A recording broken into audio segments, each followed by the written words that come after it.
about punch needle today, and one thing to consider when you are punching, we've already gone over what you need to punch.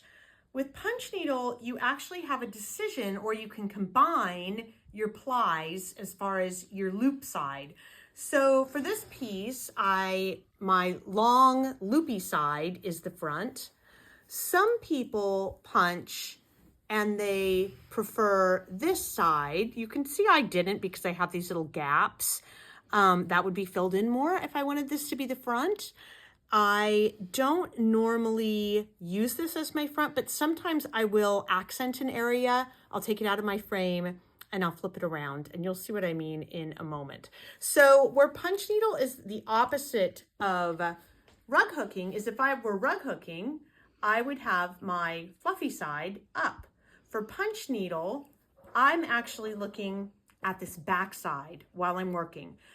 So one thing you want to consider when you are punching is if you're doing any kind of words, directional, or anything like that, just be kind of careful and aware of what's happening there. That's one thing to remember. Okay, we're going to use the exact same frame that Haley used. I think I mentioned earlier, I really like this for punching because of the safety feature. And I'm going to go ahead and pop it in, and we're going to tighten it in the exact same way. We're going to get that, I call it drum tight, as if you're getting ready to play a little beat. And I pull it all the way around, nice and tight. Okay, so you can see too that monk's cloth has lines on it. Oops, I'm doubled up over here, no wonder it's not.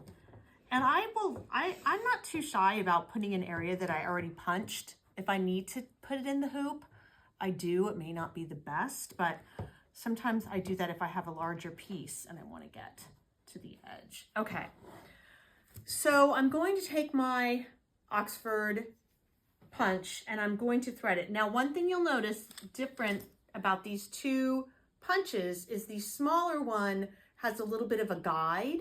If I were threading this one, I would bring my yarn through that eye first and then through my needle. Because I don't have that on this one, what I can do is I'm going to give it a little twist. And you know, if you can't thread it through, the yarn is probably too big for your punch. I'm going to pull kind of a substantial amount, like, 5 or 6 inches through. And then I'm going to create a little tension. You'll see I'm holding this with this hand and I'm pulling back on it. And then I pull until I have maybe about 1.5 inches left here. So that's my needle threaded. Now, I'm not going to mess around. I think we saw Haley draw on the grain and do all that. So we're not going to worry about that. If I were drawing a pattern out, I would draw it, have it ready to go. I like to start on the edges. So if I am filling in, let's say I draw a heart and I want to fill in that heart, I would go around the edge of that heart first and do that punching on the exterior. There may be a design time when you don't want to do that, if you don't want a really finished looking edge to your shape, but it helps to stabilize the shape so when you're punching, it's not as warped. Okay, very, very important. You want to pay attention to, sometimes you'll be punching and all of a sudden you'll realize you're not making loops anymore.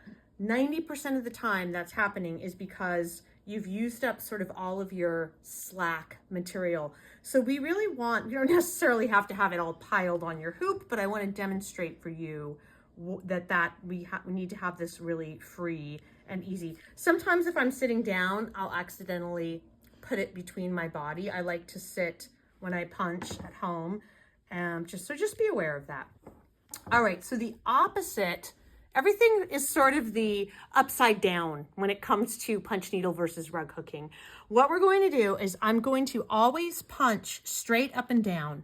I'm not going to punch at an angle in any direction. I'm going to go in. Now, on this first one, where Haley left her tail, or whoever rug hookers out there, you leave your tail up, you're going to pull it down to the bottom, because remember, that is where your big loops are going to be, on the bottom. I'm going to move forward. You can see that little white line. Let's pretend that's my line. I always want this slit in the punch, and it goes all the way up the punch so you can see where it is. That is always facing forward. I'm going to go forward probably about 3 or 4 holes, and I'm going to go in again. I'm going to come straight out, go forward 3 or 4 holes, go in again. I'm looking for nice even stitches. Now, are mine always all the same length? Probably not, but I'm trying, and I'm dragging. You can see I'm dragging the needle. I come straight out. I don't come up like this, because see what happens? Now, if that happens, don't panic. I usually just gently hold on to my yarn and bring my needle tip back down, and I'll give that a little scratch because I need that tension to hold. So I go in, I come up, I keep my needle tip on the fabric, I go in, I come up, and I'm just going to keep doing that. Go in, come up, go forward 3 or 4, go down. Now let's say I want to turn the corner. What am I going to do? Now, I'm a hoop mover. You could rotate your punch like this and go just across like that, which is what I'm going to do because that's the direction I'm going to go. But I like to go away from me. So I turn my hoop. I've made my turn. I'm going to come back here because I want to show you something. So I'm just going to go over about 2 holes, and then I'm going to turn again. Now, the reason I'm showing you is this is another place that punch needle varies a little bit from rug hooking. When I come back down this row, if I was going to outline this square, I could go all the way around here, and I could do the interior row would come next, and I would do this exact same thing. I want you to think of bricks. I'm going to come forward. So you're going to end up with one sort of short stitch at the beginning, and I'm going to go in right in the middle of this stitch. So you'll see, literally, it's, what is this, the weekend of Wicked. I'm making a yellow brick road. I'm starting to lean my hook back or my punch back a little bit because sometimes if I'm getting a little resistance, I will put my hand underneath too and create some tension in the fabric. There we go. Up, forward, up, forward. And here we go. And again, I might have a smaller little half stitch at the end. And you can see, for the most part, I have this kind of brick pattern. And then I would do the same thing coming back. Now, I'll show you the other side, because you could see here, if I wanted this to be the front side of my fabric, if I was going for that flat look that I showed you, I wouldn't want that white showing. I would definitely bring my stitches closer to each other. They would be a little more crowded, but I'm going for this ply on this side, and you can see the bumps are there. Now, I'm a little bit far because I was really demonstrating that I wanted you to see that brick pattern. So they look a little bit further apart than I would normally. Normally they'd look closer like this, but I'll show you how that, I'll do a little more realistic. I just wanted to make sure that you saw that brick pattern because it's harder to show when the stitches are small. So I'm coming forward and I'm going up, and I kind of keep my pinky on. So maybe my hoop, my punch does lean a little to the right when it really shouldn't. And you have these smaller stitches. I'll show you what that looks like. See how they're closer together. So you don't want them super close. This is too far away. This is about right. Kind of exactly what Haley was saying about the loops standing straight up, and you can see some room in between them. They're not crowding each other too much. And it is a little bit trickier when you have smaller stitches to get that brick pattern. If you don't get it, I mean, let's say I'm going crazy. I'm just going to show you. It's not going to make that much of a difference. Sometimes I just want to fill in, and I just kind of might go nuts. And I might just do, I think of like confetti, and I'll kind of punch all over like this. But I'm still sort of getting a variety of spacing. I know that sounds a strange way to see it, but I'm still kind of aiming for the center of a stitch in front of me. And I get that little cluster. Because sometimes you're just filling in areas. It's not a super linear look that you're going for. The time when you would be aware of that is if you were really working to have this be the front of your fabric. So I would really be consciously making it look more like this, closer together. And you can see that looks, you know, much more uniform than this on the front, but on the back. Okay, what else? What am I forgetting? Oh, finishing. When you finish, you want to, you can cut it up here and pull it down, but it wastes yarn. So what I kind of do is I kind of feel the back of my hook and I pull the yarn a little bit, and you can see it's moving here. So I know I have a little bit of a loop. If you wanna, can you see? Like there's a little bit down here. Yep. And then I'm going to just cut that. Yeah. And then what I'll do, I cut it, I hold my tail so that I'm not bringing it up, and I bring up Yep. my punch. And then I would do the same thing that we did with the rug hooking. Let's say this is all filled in. I just come in and I snip my tails. And you can do, you know, you can do, if you wanted to go through with punch needle and kind of cut these loops, you know, you might decide I want it to look more like, you know, fuzzy, not loopy. You can make these a little bit longer. You could use a longer punch if you wanted, or you could just snip these. And you see how they start to almost like look like they're felting out. That's a whole nother look you can get. So that you can play around with it. And you can use different length punches. Like I was saying earlier, these two punches are different size loops. The other thing I could do is I could take this side, take it out. I'll do it. Take it out. I feel like I have to give you a little extra because punch needle's so simple. It's deceptively simple though, because it's kind of, there is a little bit of a knack of the tension of the hook on the fabric. I would say that and not getting your yarn cut or caught are the two main things that happen. Keeping that needle dragging across the fabric. Okay, so let's say I have, sorry, this is taking a minute. I love the way when I'm demoing things, it always looks so messy. Okay, I'm gonna do, and what I'll do is I'll thread one of these so you can see how this looks. Yeah, I'm going to take a little bit thinner yarn. I'm going to, I have this slit facing toward the ceiling. I'm going to bring my yarn tail through that eye. I'm going to now thread it. I'm not worrying about getting it in the channel quite yet. I'm going to bring that through. Make sure all your, this is a twisted yarn. It's multiplied, so it has different, make sure they're all through. And now I'm going to give that little tug back. And I'm going to just look and make sure that my yarn is in this channel all the way around. Okay, so let's say this is like, let's pretend I'm making a lion or something and I want him to have a blue face and I want his face to be recessed down.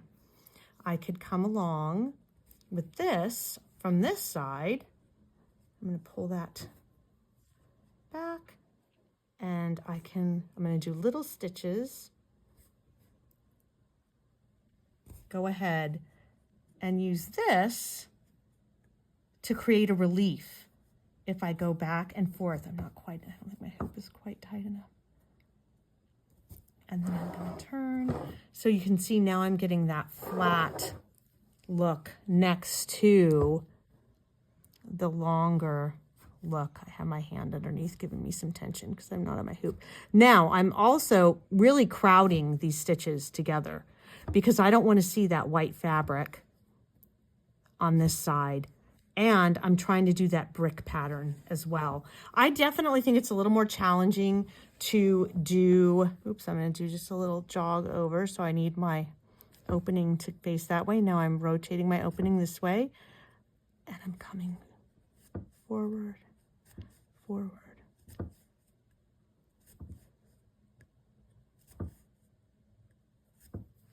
And there we go. I could even be closer, but you can see how that gives you some depth if you want that for your piece. Okay, so there we have like fuzzy stitches if you want fuzzy, looped stitches if you want looped, and flat stitches if you want flat. I believe in threes, learning 3 things. So there we go, 3 things. You can do this felty, fuzzy, looped, or flat. But let me know if you have any questions. If you are looking for places to, Oxford hoops aren't something, or Oxford punches aren't something you can just run down to the corner store and buy, kind of like rug hooking supplies. I believe you can still, there's still Oxford, amyoxford.com. You can find them at different punch needle supply places. You can, I hate to say it, use the A word, but they even have them on Amazon now. But I will say be careful because there are some imitators out there. And I was tempted, I'm not gonna lie, I would say stick with the tried and true Oxford punch because every single person I've spoken with is just, that's the way to go. All right, can you think of anything I forgot? No, it's also, I learned a lot. I know, I felt like I learned a lot from you. So we learn from each other all the time. It's true. Okay, that's it. Cool. There we go. All right. Let us know if you have any questions. Show us projects you're working on. We always want to know that. Or if you have any tips that we don't know, because we definitely are always still learning. So that's it. All right. Bye, guys. Bye. Okay. All right. Well, I know I definitely must have forgotten some information to tell you guys. So we did. I hope that you'll reach out if you have any questions. But figured we'd do a little summation of like what maybe one thing that punch needle's better at than rug hooking better at the punch needle. Yeah. Little tidbits of things that we forgot to mention. So yes. What's your favorite thing about rug or punch needle? Punch needle, I think I have a sense of a little more freedom for some reason. When I'm punching, I feel like it is a little faster for me. It's definitely faster. Yeah, I think it's faster. And I sometimes still feel challenged when I'm turning a corner or something with rug hooking. I want it to look like the quilter in me comes out. Yeah, sure. Even though I am so not that person, I guess I really am, because I was struggling with it today, you know, and I was I could feel myself twisting, and I'm like, no, you know how to do this. So I feel like I have a little more, changing direction and everything is easier in punch needle.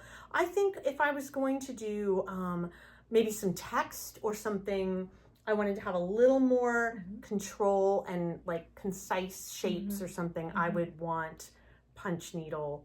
Yeah, those are probably my pluses. Yeah, and maybe ease of finding yarn is easier to find and source than wool. I would say that's another. Yes, and I think I would probably make a lot of the same points. I think to give rug hooking one maybe little like a nod to rug hooking over Do punch. more than that. Here, no, but this chair, I'm leaning on this chair. No, I think punch is really, I love punch. I love the look of punch, but one distinct difference that I've noticed with punch is that because a lot of times people work from skeins of yarn, they sort of continuously, in large areas, they continuously punch with the same color. A lot of times it'll be like the same yarn, so sometimes can read a little graphic. Not that that's a problem, that's wonderful for certain things, but rug hooking has this distinct ability because we cut most of our materials down into 12-inch 14-inch ribbons. You have sort of this distinct ability to every few inches of hooking change your color. Yes. And that's something true. That really sticks out to me with rug hooking is just the variety that you get in your sort of like mark or your surface. Yeah. Which is different than punch needle, but it is a lot slower, although nothing is as slow as latch hook. Oh, which was so fun this summer that we did. But it was slow. You can go back and see that video. I like that point that you made because once I started rug hooking, I would consciously, if I drew out a pattern, add some movement or movement. swirls into my pattern. It can get very flat easily. Yes, I found I really Sorry. love that. One One thing thing that you can do, and I don't have any in here. I do really like this, kind of like I love roving working yarn. with that with rug hooking. If you look at this yarn here, if you Variegated. take something that's variegated, I think this is a Madeline Tosh, hand dyed, that will help with that flatness. Yep. But you also, you have to like that look. So Yeah, I do like that, but yeah, I totally agree. Yeah, I feel doing like things like a landscape is a little more challenging. Things that are more painterly, but doing like really fantastic graphic. And now that's not to say you can't do it. Anything's possible with either of these mediums. Right. But it just has a different, because of one little change in tool, it can give you a very distinct look that's different from each other. And I think that's very interesting. I'm going to give another nod to rug hooking that I like a little more. I feel that I'm a lover of imperfection. And I feel that because your loop size with the punch is completely dependent on the punch, I like that when I rug hook, I can see, even though you're probably not supposed to be able to see it, I can see slight variations. your hand I in see it. the imperfection of my hand in those loops that Mhm. I've made. The tool didn't make those loops. You I made made them. yeah. I used the hook, but I made them. So I do love that about. Right. Now, yeah. one knock against rug hooking is something you already said, and that can be how difficult it is to find supplies. Yeah. How difficult it is to find like reference material. How difficult it's so underground. Punch needle, at least. It had a Like, moment it- recently. and I would say the last 5 years, it's really had a moment. Not to mention, in the exact point that you made just a few moments ago about being able to use yarn, it's so much easier. Yeah. It can be better cost-wise. Yes. The fabric is really expensive. Yeah. So, that's all true for rug hooking, too, if you Rug hooking, choose you could to. totally use only Yeah, yarn. you could use only Yeah. yarn. You could use Or only t-shirts. t-shirts. Yeah, yeah. But punch needle, I think, because it was opened up, especially to like a younger audience. I think Yeah. that's a really great thing about It had punch its needle. like hip moment in the sun, Yep. which is great. But Yeah. the only other thing I will say, and it's kind of like this catch-22, really, when you think about it, for rug hooking, I mean, I know you can. You always use your rug hook, but in a pinch, Oh, if you wanted to try it, you could do it with a crochet you could do it hook. with a crochet hook. And really, punch needle, you cannot use anything other than It's a true. punch needle Yeah. to work your punches. So it's kind of funny. It's like the fabric's easier to find, but you have to have this Right, punch, right, and right. this, it's like the wool is harder to find, but you But could you- work around Yeah, the if hook, you the don't tool. have a hook. Yeah, you could give it a go Mhm. without investing in a Yeah. hook if you wanted to. So yeah, I mean, Yeah. if you're like me, You just do both. I do both. This has both in it.